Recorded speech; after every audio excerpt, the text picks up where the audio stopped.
Hey legends, by now you know it's absolute carnage this week, and as you can see here on screen, I have ridiculous numbers of players out, and with that in mind, let's get into it. Alright, so let's talk about some of the players that are going to be missing from my team. First up, our captain Nathan Cleary is gone 4 to 6 weeks. I'm really contemplating holding Cleary. I just think, he's a player that we're going to have. He's a player that we're going to want. So it's only a couple of weeks. There's the bye in the middle. He could be back as early as the week after the bye. At least I hope so. So I'm going to see what I can do to patchwork things along, and hopefully we can keep Cleary. Now, the other guy I'm really keen to get rid of there is Keeney at the Gold Coast. Really underperformed. A player that is only 274k and still managing to go backwards. Really disappointing. Harry Grant, well, he's on a bye. Brendan Piakura, look, he's just been the most unlucky player this season. Out for only 1 or 2 weeks, maybe up to 4. We just have to wait and see.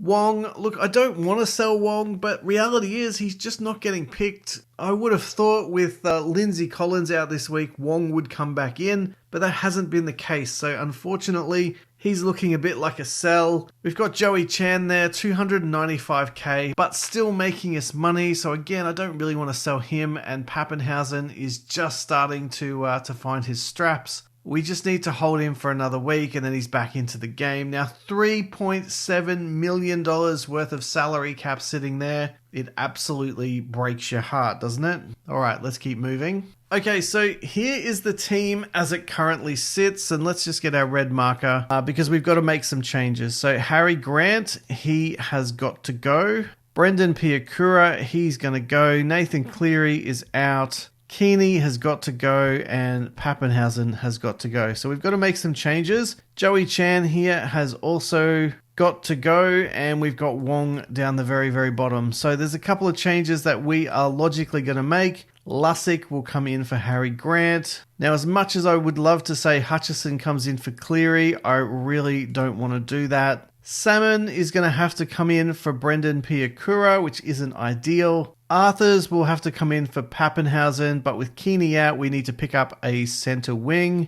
Hughes will be elevated up to the reserves, and Danny Levi will also be elevated up to the reserves as well. And that's essentially what we're looking at this week. So once we move everything around, you can see this is what we're left with. So I've made a couple of changes. One is to bring in Fogarty here, and the other one is Trbojevic. And unfortunately, with those two substitutions, I'm still sitting at only 16 players available to me this week, with all of these guys not available in the squad. So that's really disappointing. It's not a bad squad. I really hope that players like Ethan Strange and Ben Trbojevic can really bounce back. At the very least, I'd love to think Salmon can maintain that 37. Same with Hutchison, same with Levi, although a little bit more would be helpful.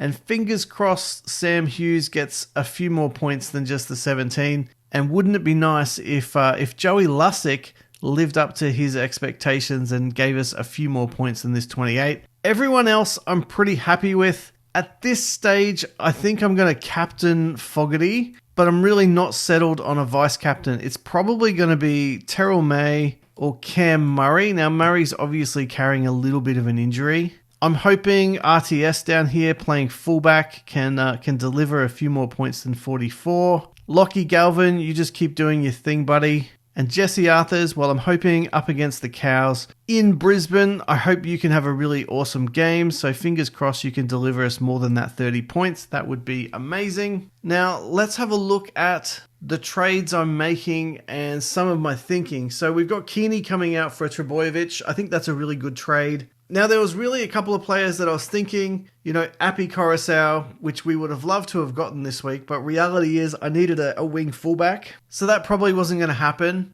The Hammer, I really like the Hammer and his flexibility. He's obviously available centre wing and wing fullback, or centre and wing fullback.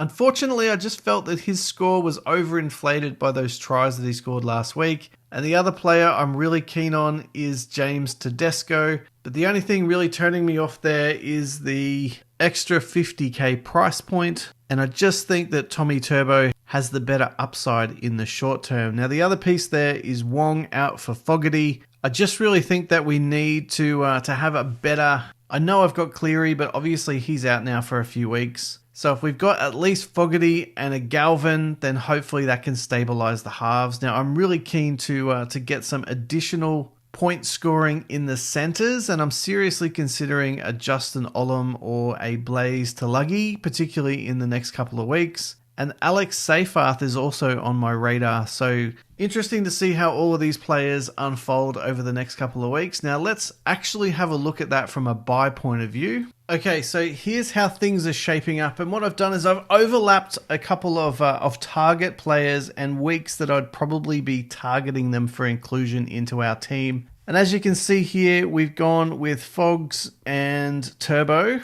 So next week, I'm probably going to be looking at a Blaze Tulagi. So hopefully he does well in his second game of NRL. The Hammer, I'm still not convinced on. Appy's probably going to be too expensive, but it'll come down to Appy or Robson if Lussick really doesn't achieve anything significant this week. So we want to give Lussick the benefit of the doubt. But if he gets us another 20, then I'm really keen to jump off him next week. And the other player that we will be looking at is a James Tedesco. And obviously it all comes down to money. Now, someone like a Nicho Hynes, we wouldn't be looking at until at least round 6, just because there's no point picking him up here. He's on the bye in round 5. So again, that's not helpful to us. So it's round 6, so we can essentially hold him to State of Origin. And the other player from the Sharkies that I'd probably be keen on is Nakora. So I think he is back, not this week, just after the bye. When he gets back here, his break even is going to be huge. So I'm hoping he comes out and actually delivers a good game, drops a few more $1,000, and then we might be able to pick him up here or in round 8. So we're going to keep an eye on that. Justin Olam, I think I'd be targeting somewhere around round 7, and then that'll keep him in my team through until round 13. The Rabbits don't really excite me at this point. They've only got a couple of weeks to the bye, and then they've only got a couple of weeks after that until they are on the State of Origin major bye round. So this is what I'm looking for, this point scoring during the first major bye round. If I'm after a player, I want them in this zone here. So that's why a Fogs is looking really good. A Tulagi is looking really good. A Reece Robson is looking really good, especially if he doesn't get the gig for State of Origin. He could be someone we run with for, the next 10 plus weeks. And then after State of Origin, we're looking at someone like a Yo